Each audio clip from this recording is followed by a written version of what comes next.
सिर्फ fashion designing आना या सिलाई सीखना ही इनफ नहीं होता एक बुटीक चलाने के लिए। एक बुटीक सक्सेसफुल तभी होता है जब आपको फैशन के साथ साथ बुटीक के बिजनेस की भी नॉलेज हो और आप में स्किल्स हों। तो अगर आप बुटीक स्टार्ट करना चाहते हो तो आज की वीडियो आपके लिए बहुत ही हेल्पफुल है। तो हेलो फ्रेंड्स, जय माता दी। I am Mansi Sethi from label by Mansi creation. देखिए, बहुत से लोग फैशन डिज़ाइनिंग कर लेते हैं, स्टिचिंग सीख लेते हैं, लेकिन कंफ्यूज हो जाते हैं कि बुटीक कैसे स्टार्ट करें, कितना बजट आएगा, क्लाइंट कहाँ से आएंगे और एक बुटीक को सक्सेसफुल कैसे बनाएंगे, अगर बुटीक नहीं चला तो क्या होगा। कितने क्वेश्चंस उनके मन में चलते हैं लेकिन उनका सोल्यूशन नहीं हो पाता। लेकिन आज की इस वीडियो में मैं आपको ये बताने वाली हूँ कि आप लो बजट में किस तरह से एक बुटीक स्टार्ट कर सकते हैं। सबसे पहले आपके अंदर स्किल बहुत मैटर करते हैं। देखिए, बुटीक में आप अकेली फैशन डिज़ाइनिंग या स्टिचिंग सीखने से ही नहीं होता। बुटीक चलाने के लिए सबसे पहले जो मेन टॉपिक हमारा आता है वो है कॉन्फिडेंस और पेशेंस। आपको बुटीक करने के लिए कॉन्फिडेंस आप में बहुत होना चाहिए, क्योंकि कॉन्फिडेंस ही आपको अपने क्लाइंट से अच्छी तरह से बात करने में बताता है। पेशेंस इसलिए होना चाहिए कि इस बिजनेस लाइन में, इस बुटीक लाइन में आपका पेशेंस बहुत मैटर करता है। तो आप बुटीक स्टार्ट कहाँ से करें? देखिए, आपको बुटीक स्टार्ट करने के लिए बड़ी शॉप लेने की नीड नहीं है। अगर आपके घर में स्पेस है, इसके लिए आप बुटीक वहीं से स्टार्ट करें ताकि आप टेंशन फ्री बुटीक स्टार्ट करें। आप बुटीक स्टार्ट करने से पहले ही अपने माइंड पे कोई खर्चा ना डालें। तो अगर आपने बुटीक स्टार्ट करने का माइंड बना लिया है, आप अपने घर का एक स्पेस लें, उसको अच्छी तरह से डिवाइड करें एक छोटे ट्राई रूम में, जो कि बेसिक होता है बुटीक के लिए। एक ट्राई रूम लें, एक टेलर का एरिया बनाएं और कस्टमर को अटेंड करने का एरिया बनाएं। तो आप इन चीज़ों में इन्वेस्ट करें, जैसे कि लाइटिंग, एसेंशियल नीड्स होती हैं बुटीक की, like sewing machine, overlock machine और tailoring material, dummy, measurement tapes और बहुत तरह के स्केल्स आते हैं जो कि आपको एक टेलर शॉप पे मिल जाते हैं। थ्रेड्स, जो कि बहुत ही नीडेड, थ्रेड्स के बिना कैसे सिलाई होगी। तो इन सबको इन्वेस्ट करें एक बुटीक में, ना कि आप पहले ही इस पर शॉप लें, उसका रेंट डाल लें। इन सब चीज़ों की नीड नहीं होती है। सेकेंड स्टेप में हमारा आता है कि स्किल्स। अब देखिए, फैशन डिज़ाइनिंग की है, आपको ऑब्वियस मैंने आपको बताया था कि सब बेसिक नीड्स क्या, नॉलेज क्या होती है। आपको स्टफ़ या फैब्रिक्स की प्रॉपर नॉलेज हो, नेकलाइंस पता हो, आपको आर्म्स के डिज़ाइन पता हो, आपको ये पता हो कि स्टिचिंग कैसे है, आपको कटिंग पता हो। क्योंकि अगर आप खुद कटिंग करना चाहते हो तो बड़ी बढ़िया है, लेकिन आप अपने क्लाइंट्स को भी अच्छी तरह से सेटिस्फाइड करना चाहोगे। इसके लिए आपको क्या करना है, अगर आप कटिंग फर्स्ट खुद करते हो तो बेस्ट है। जैसे अगर आपको एक सूट आता है, दो सूट आता है, तो आप कटिंग खुद करें। लेकिन अगर आप सारा टाइम कटिंग या स्टिचिंग में डालेंगे तो आप अपने क्लाइंट्स को अच्छी डिज़ाइनिंग या अच्छी अटेंडेंस नहीं दे सकते। तो मैं यही सजेस्ट करूँगी, सबसे पहले आप एक मास्टर या रखें, या वही कटिंग करें या वही स्टिचिंग करें। अगर आप उनको नहीं, स्टिचिंग के लिए अकेला टेलर रखना चाहते हो तो आप कटिंग, अगर आपको अच्छी आती है, आप परफेक्ट है, तो आप खुद कटिंग करें और स्टिचिंग के लिए टेलर रखें। देखिए, बुटीक स्टार्ट करने से पहले सबसे पहले आप अपने माइंड में ये सेट करें कि आपको किस तरह का बुटीक करना चाहते हो। मीन्स आप सिंपल स्टिचिंग में जाना चाहते हो, आप अच्छी ड्रेसेस में जाना चाहते हो, या आप इंडो वेस्टर्न्स में जाना चाहते हो, या अकेले आप ब्राइडल केसेस में जाना चाहते हो। मतलब कैसी लाइन आप चूज़ करना चाहते हो। कई बुटीक्स होते हैं जो अकेली सिंपल स्टिचिंग लेते हैं, मतलब सूट्स की स्टफ़ कस्टमर लाए और आपको स्टिचिंग उनकी यूनिक करके दें। और कईयों में होता है कि आप अपने ड्रेसेस भी बनाओगे, आप अपना फैब्रिक भी दोगे और उनको अपना डिज़ाइनिंग सब एवरीथिंग आप ही प्रोवाइड कराओगे। तो मेरे को लगता है कि सबसे पहले आपको बुटीक करना चाहिए जिसमें आप कस्टमर का लाया हुआ स्टफ़ रखें या अपने पास सिंपल फैब्रिक्स रखें, जो कि मैंने आपको सारी बेसिक नॉलेज उसके दी है। तो वो फैब्रिक्स रखें। धीरे धीरे धीरे धीरे हम बुटीक को ग्रो करते हैं, जिसमें आप ड्रेसेस, इंडो वेस्टर्न्स आते हैं, ताकि तब तक कस्टमर का एक ट्रस्ट बिल्ड हो जाता है। तो अगर आप बुटीक स्टार्ट कर रहे हो, कस्टमर का स्टार्टिंग से करें सिंपल सूट से, सिंपल कुर्ती से, लेकिन आप डिज़ाइनिंग यूनिक करें। मीन्स अगर आप कोई कस्टमर एक कुर्ता या सिंपल सूट ला के देता है तो उसको डिज़ाइनिंग यूनिक करें, उनकी आर्म्स पे अच्छा डिज़ाइन दें, उनके नेकलाइन अच्छे डिज़ाइन करें, ताकि कस्टमर इतना सेटिस्फाइड हो कि हाँ, उसको पता चले यहाँ पे मेरे को यूनिक स्टिचिंग मिलेगी, तो वो आपके पास ही अपने हमेशा आएगा। उसके लिए आप क्या कर सकते हो, आज का सोशल मीडिया यूज़ करें, काफ़ी फैशन शो देखें, पिंटरेस्ट लें, आप उसके अकॉर्डिंग मतलब नए नए डिज़ाइन निकाल सकते हो। इससे आपकी नॉलेज गेन होएगी और धीरे धीरे आपकी स्टिचिंग भी परफेक्ट होती जाएगी और डिज़ाइनिंग आपकी कस्टमर्स को बहुत अच्छी मिलेगी। तो अब बात करते हैं कि क्लाइंट कैसे आएगा या फर्स्ट कस्टमर कैसे आएगा। फर्स्ट कस्टमर आपकी फैमिली में से, आपके फ्रेंड्स में से और आपके नेबर्स में से आएगा। आप सबको बताएं कि आपने बुटीक स्टार्ट करा है ताकि वो खुद आएँ। अब बुटीक के बिजनेस में कस्टमर हैंडलिंग करना बहुत इंपॉर्टेंट होता है। प्लीज़ हर कस्टमर को पोलाइटली हैंडल करें, उनसे पोलाइटली बात करें, हर कस्टमर की रिक्वायरमेंट को समझें, उनकी डिलीवरी को मेंटेन रखें। मींस उनके जो भी आपने ड्रेस या जो भी आप बना रहे हो, सूट्स एवरीथिंग, आप उनको टाइम से डिलीवरी करें और सबसे बात फिटिंग परफेक्ट दें।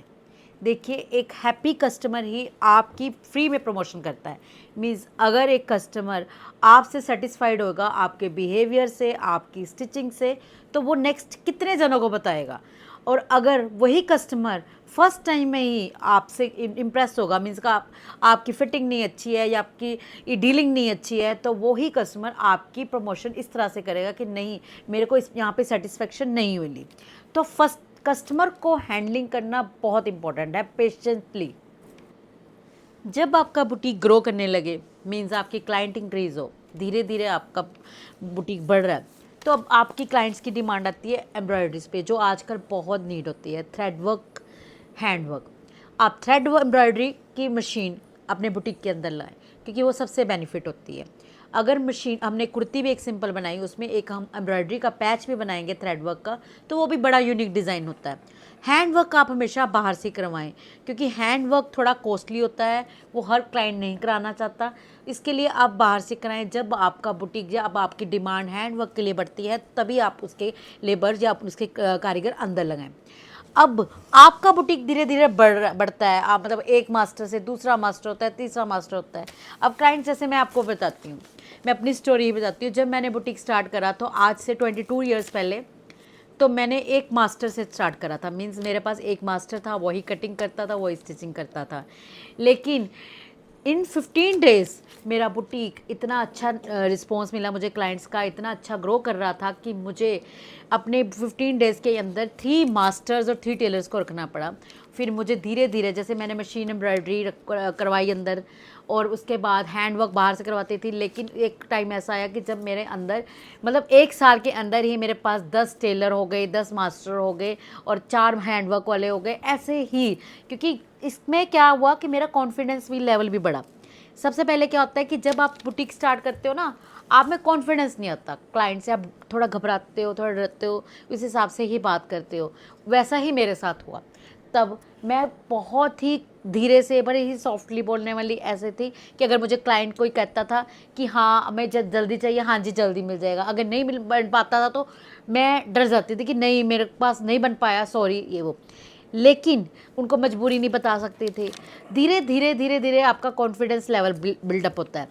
तो अगर आप मेहनत करोगे, लेकिन हार्ड वर्क इसमें बहुत है, हार्ड वर्क पे बहुत है, आपका पेशेंस लेवल बहुत है और कॉन्फिडेंस लेवल धीरे धीरे बढ़ता है। लेकिन ये बिज़नेस ऐसा है, बुटीक बिज़नेस ऐसा है, जब आप अपना हार्ड वर्क दोगे, अपना पेशेंस दोगे, तो ये ज़रूर ग्रो करता है और एक दिन आपका नाम और एक ब्रांड बनता है। तो इसीलिए आपको इसके लिए, मतलब आपने धीरे धीरे स्टेप वाइज चलना है। सबसे पहले कई बार क्या होता है, कोई बुटीक स्टार्ट कर लेते हैं, वो बड़ा अच्छा शोरूम बना लिया, बहुत अच्छा उन्होंने मीन्स अपना इंटीरियर करवा लिया, अपने अंदर सारे सब कुछ एक साथ स्टार्ट करते हैं। उससे क्या होता है कि एकदम से बजट प्रॉपर हो जाता है और अपनी स्टिचिंग पे या अपने क्लाइंट्स पे या अपने टेलरिंग पे नहीं करते, इतना ध्यान नहीं देते। वो सारा डिपेंड होता है अपने मास्टर्स पे, अपनी खुद की नहीं कुछ भी व्यूज़ देते या अपनी खुद की डिज़ाइनिंग पे नहीं देते। जो मास्टर ने बना दिया वही कर दिया, वही बुटीक सक्सेसफुल नहीं होते। क्योंकि आपको बेसिक स्किल्स, आपकी नॉलेज आप ही को आनी चाहिए, ना कि आप अपने मास्टर या टेलर पे डिपेंड हो। नेक्स्ट हमारा आता है प्राइसिंग। सबसे बड़ी मिस्टेक ये होती है कि हम अंडर प्राइसिंग करते हैं। आप अपनी मेहनत, मटेरियल, सब कुछ कैलकुलेशन करके ही प्राइसिंग को रखो। सबसे पहले आपको ज़्यादा प्राइस नहीं रखने, मीन्स कि आपको अपने सूट की स्टिचिंग या प्राइस ओवन भी नहीं रखने और अंडर प्राइसिंग भी नहीं रखने। ये ना हो कि आप कैलकुलेट ही ना कर पाओ। यही है बुटीक का बिज़नेस का मीन्स। कई बार ये होता है कि हम कस्टमर को प्राइस को छोड़ देते हैं। जब आप अपने कस्टमर से आप बाद में आप देखते हो कि आपकी स्टिचिंग का प्राइस क्या निकला, आपका इतना मटेरियल लगा, आपकी कितनी मेहनत लगी, तो सब कुछ कैलकुलेट होना चाहिए। मीन्स अगर आपने टेलर रखा है तो उसका क्या खर्चा पड़ रहा है, अगर उस पर हेमिंग करा रहे हो शर्ट में तो उसका क्या स्टिचिंग पड़ रहा है, आप जैसे उस पर थ्रेड लगाया है उसकी क्या स्टिचिंग पड़ी है, और आपने जो उस पर मटेरियल कोई लेस लगाई है, कोई बटन्स लगाए हैं, तो इन सब चीज़ों को कैलकुलेट करके ही आप एक प्राइस निकाल लें। आपका स्टार्टिंग प्राइस बहुत लो भी नहीं होना चाहिए, बहुत हाई भी नहीं होना चाहिए, ताकि किसी को लगे कि इनकी हाई प्राइसिंग है। आप प्राइस ऑफ मीन्स टेलर्स का प्राइस, अपनी मेहनत को, अपने मटेरियल्स को, एवरीथिंग कलेक्ट करें और तब आप प्राइस निकाल लें। यही एक टेक्निक है कि बुटीक के बिज़नेस में कई लोग अच्छा बुटीक होने के बावजूद भी मार खा जाते हैं। देखिए, आपको मैं बताती हूँ कि बुटीक के बेसिक बजट के बारे में। मीन्स जब आप बेसिक बुटीक कर रहे हो तो उसका बजट क्या रहता है। आपकी स्विंग मशीन्स होती हैं, आजकल स्विंग मशीन यूकी मशीन्स चलती हैं। यूकी मशीन्स थोड़ी कॉस्टली आती है लेकिन एक परफेक्ट स्टिचिंग देती हैं। अगर आपके पास घर से आप स्टार्ट ही कर रहे हो तो अगर आपके पास दूसरी मशीन्स है तो आप उससे भी स्टार्ट कर सकते हो। और अगर आपने बाय करनी है तो आप आपके बजट के अकॉर्डिंग आप बाय कर सकते हो। मतलब मीन्स कि अगर आप यूकी मशीन्स में जाओगे तो वो आपका थोड़ा बजट ज़्यादा जाएगा। अब मशीन्स आ गई, ओवरलॉक मशीन जो बहुत ज़रूरी है आपकी। उसके बाद आपकी आ जाती है बाकी सामान, तो जो आपका आता है टेलरिंग मटेरियल्स मीन्स सीज़र्स, मैंने जो आपको पहले भी बताई है कि मेजरिंग टेप, सीज़र्स और स्केल्स, थ्रेड्स, ये सब एक बहुत ही कम बजट में आते हैं। तो आप एक बेसिक बुटीक का बजट लेके चलो 50,000 से लेके 1 लाख के अंदर, ये आपके बेसिक बुटीक का बजट है। उसके बाद जो आपका अपना इंटीरियर कराना है, जो आपका लाइटिंग, अगर आपका बजट ज़्यादा है तो आप उनको उसके अकॉर्डिंग इम्प्रूव कर सकते हैं। लेकिन बेसिक बजट मैं आपको बता रही हूँ 50 के बीच से लेके 1 लाख के बीच में आप इसको स्टार्ट कर सकते हो। अब आ जाती है हमारी लेबर्स, मीन्स हमारे मास्टर्स क्या स्टिचिंग लेते हैं, क्या कटिंग लेते हैं, और हमारे जो मीन्स कढ़ाई वाले हैं, या कैसे हमें कैसे रखना चाहिए। देखिए, आजकल जो है टेलर या मास्टर मतलब मंथली पे भी आप रख सकते हो। अगर आपको लग रहा है कि काम ज़्यादा है तो हम उसको 2-3 पीस दिन में करा सकते हैं, आप उनको मंथली पे भी रख सकते हो। और कई बार होता है जब आप स्टार्ट करते हो तो आपके पास एक पीस ही है। बहुत से मास्टर या टेलर है इस तरह से स्टार्ट में नहीं आते, वो आपसे यही करेंगे कि हमें अगर चाहिए तो हम मंथली पे में लगेंगे, क्योंकि हमारे पास ये नहीं है कि हम एक ही पीस के लिए दिन में यहाँ पे आएंगे। तो आपको पहले मंथली पे भी रख सकते हो, नहीं तो ये पर पीस पे भी चाहते हैं, मतलब पर पीस आप कर सकते हो। अगर एक पीस बनाया तो उसकी कटिंग दोगे, आप अगर दूसरा बनाया तो उसकी कटिंग दोगे। ये आपको आपकी मार्केट के अकॉर्डिंग ही आपके टेलर्स का रेट पता चलता है। तो फ्रेंड्स, आज की हमारी वीडियो यहीं तक। तो अगर आपको मेरी ये वीडियो अच्छी लगी हो तो please subscribe, like and share my channel. तब तक के लिए जय माता दी।